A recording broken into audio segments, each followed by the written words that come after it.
Hi, this is Dr. Gregory Sadler.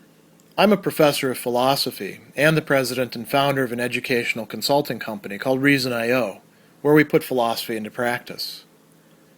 I've studied and taught philosophy for over 20 years, and I find that many people run into difficulties reading classic philosophical texts. Sometimes it's the way things are said or how the text is structured. But the concepts themselves are not always that complicated, and that's where I come in. To help students and lifelong learners, I've been producing longer lecture videos and posting them to YouTube. Many viewers say they find them useful. What you're currently watching is part of a new series of shorter videos, each of them focused on one core concept from an important philosophical text. I hope you find it useful as well. In Book 3 of his poem On the Nature of Things, Lucretius is not only going to present his own Epicurean doctrines on the nature of the mind or spirit and its relation to the body, he's also going to criticize a number of what he considers to be erroneous positions that many people, including other philosophers, even other philosophers that the Epicureans draw upon, like Democritus, have fallen into when it comes to understanding the relationship between the mind and spirit and the body. And the first one that he talks about is actually quite interesting. He tells us that some people think that the sentience of the mind is not lodged in any particular part of the body, but is a vital condition of the body, what the Greeks call a harmony of, we could say, the elements of the body or the parts of the body. So this is an idea that goes very far back. We see Plato having Socrates combat this idea in his dialogues. So there presumably were a lot of people, not just in Plato's time and not just in the time of Epicurus and in the time of Lucretius, who are holding this position, but throughout time. There's a lot of people who want to say that the mind is ultimately what we could call an epiphenomenon of the body. The body is doing certain things, and that makes the mind the way that it is. And we see a lot of people saying things like that with the brain these days. And Lucretius is going to say that's actually not going to work. And the argument that he gives for this is kind of interesting, because it does seem to be in a little bit of tension with some of the other arguments that he's going to give in the next few pages or hundreds of lines. So he points out that the body or the mind can be doing badly, and he uses the example of illness, while the other one isn't.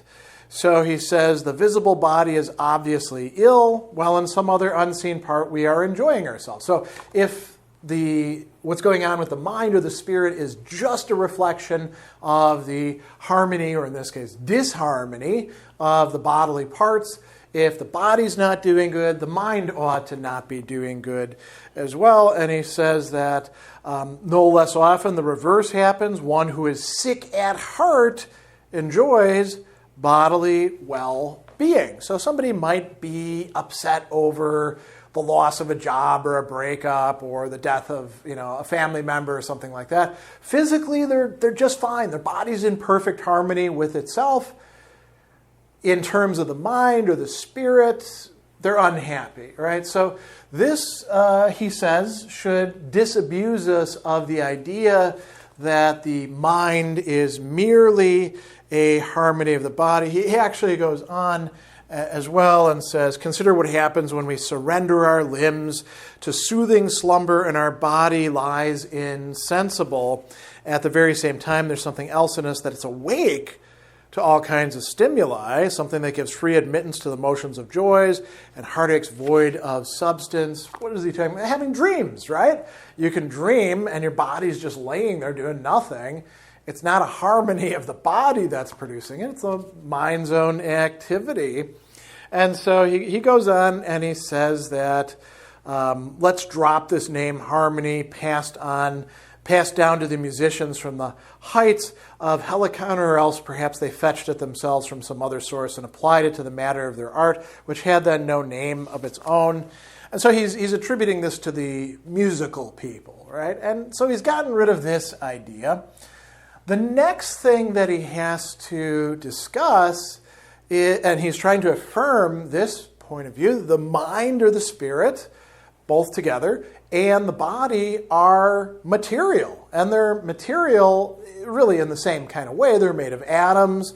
Of course, the mind/spirit, the atoms composing that are much finer and, they move around. They're much more mobile, right? But they're ultimately, made of atoms just like the body is. And here he says something that, like I said, can be in a little bit of tension with the argument he made against the first idea. So not only can the mind and body be doing different things, they're also closely connected together. So he says the mind actually shares in fungi the body's experiences, and it sympathizes, is one way of translating it, consentire. It literally senses or feels with the body. So you see where the tension lies. They're distinct from each other in what they're experiencing, but they also do affect each other very closely. And the argument here is, well, unless they were both material, that really wouldn't be possible. So if the mind and spirit was something totally different, some sort of, spiritual substance, non-bodily, you couldn't actually get that interaction going in the first place. So, are these possible to hold at the same time? I would say yes. It's just picking out different kinds of situations. The third thing that he talks about, and there's a couple things that are, figuring into this, so we should think of this as a class of positions that are being attacked and defended.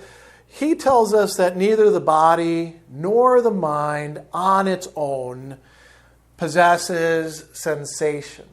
So this is a very interesting idea, right? For Lucretius, the mind and the body are not related, to use Descartes' metaphor, like the pilot in the ship, right?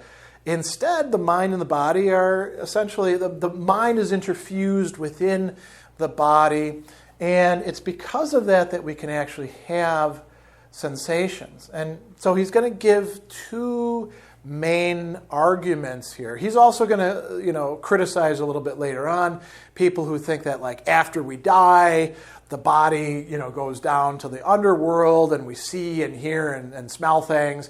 He says that's not the case. You don't have that capacity like some ghost to see things without eyeballs, right? You have to have the bodily organs. And he says, we do experience bodily sensations. We see, through, and we feel, you could say, through the body itself, and that is, quite important. There's he talks about a communal life, right, between the spirit and the body.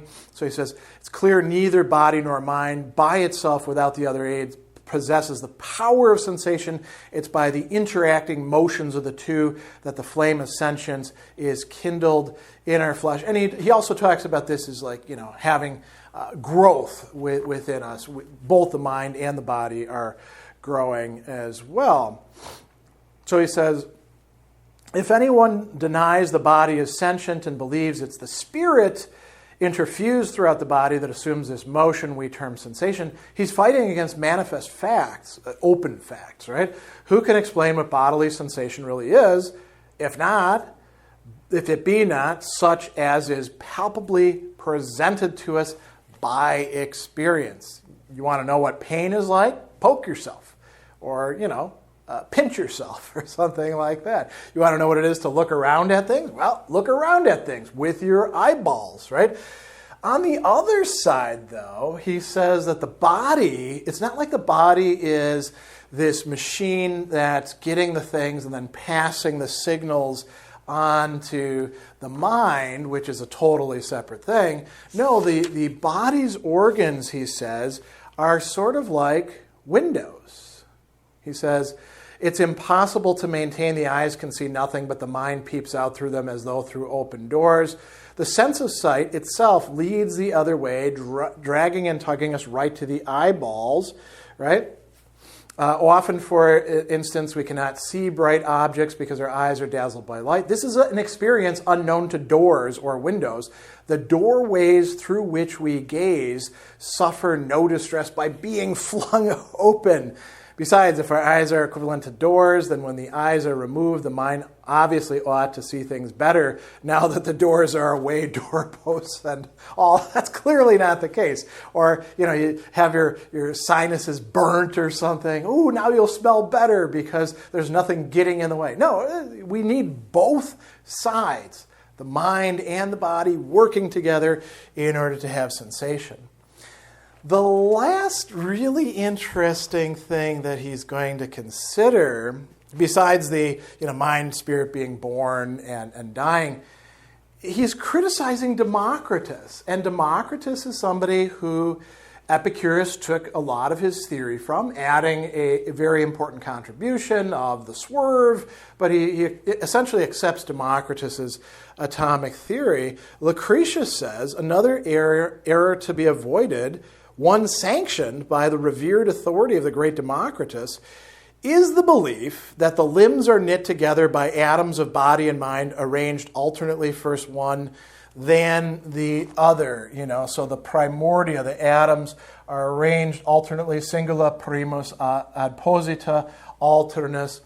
And the argument that Lucretius is providing here, it's hard to see exactly how it applies. He says that, in fact, the atoms of spirit are not only much smaller than those composing our body and flesh, they're correspondingly fewer in number and scattered sparsely through our limbs. So he seems to be saying Democritus, in the reconstruction of how mind and body are being put together, he's got the wrong model. Instead, the atoms that are composing the mind are very small. There's less of them than there is the body. So it's not like just laying things on top of each other. It's a different way of arranging these in relation to each other. The last thing that he talks about that I would say is criticizing an error, and this actually covers a wide range of things, so we're going to talk about this separately in its positive presentation, is the idea that the mind or spirit is immortal or doesn't die, or that it was born before the body and then waited to get into the body. And this is attacking Plato and other people who think that the mind or spirit or soul, whatever it's going to be understood as, essentially predates and precedes the material body because it's a different sort of thing. And Lucretius is saying, no, it's material. It's born with the body. It dies with the body. It's not exactly the same thing as the body, but it is material like the body. And the mind and spirit are essentially interfused through the body, with the mind, the rational part, the animus, being located primarily in the chest, and then the anima, the rest of the vital spirit, is throughout the entire body as well. So these are the mistaken points of view, the errors that Lucretius thinks that many people fall into. We should say one last thing as well. Why is it important from Lucretius's perspective to avoid falling into these mistaken perspectives? It's not just so that you get the theory right. There is actually a practical upshot to it.